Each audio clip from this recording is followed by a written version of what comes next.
Hello friend, Nilesh comedy આ રૂમમાં ગમે તે થાય તારે અહીંથી ઊભું થવાનું છે નહીં. આ ભૂરી આ રૂમમાં બની કોઈ પણ આવે ને કોઈનું તું માનતો નહીં. આ રૂમમાં આપણે આત્મા બોલાવવાની છે. હા ભાઈ, કોઈની વાત નહીં માનું. અહીંયા ચુડેલ આવશે, ભૂત આવશે, આત્મા આવશે. કોઈના બાપથી તું બીતો નહીં. હું અહીંયા જ બેઠો હો. અરે નો બીવું કોઈ નથી. હાલ હું હવે મારા મંત્ર બોલવાનું ચાલુ કરું. તું અહીંયા આંગળી રાખ. ભલે હાલો. હા લાલા હી લાલા હું લાલા ઝીંગા લાલા હું લાલા.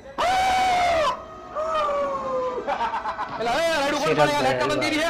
પાછળ કોણ આવ્યું? ઈ આવ્યું હોય ઈ તને કીધું નહીં તારે હલવાનું એમ જગ્યાએ નથી. ભૂત આવ્યું. હું તને કહું શું કરો તમે? કોણ છે પાછળ? મને બીક લાગે છે. તું બીમાં હું અહીંયા બેઠો હો ને જી આવ્યું હોય ઈ. એ બધું બંધ કરો તમારું આ બધું બંધ કરો. શું છે? હા પાણી કો ઘંટી બંધ કરો બધા. મને કોકે પકડી લીધો, મને બીક લાગે છે. ઈ તને પકડશે પણ તું બીમાં. પણ આ મને મારે છે. ઈ તને ભલે મારે તું એને ઓળખેસ કોણ છે ઈ? આમાં હું જોઈ લઉં ઈ કોણ છે. આ તો મારો મોટો ભાઈ છે. શું કરો તમે બધા? પાણી કોઈ ઢાલો નીકળ બસ. અરે તું નીકળ છે. નીકળ હાલ.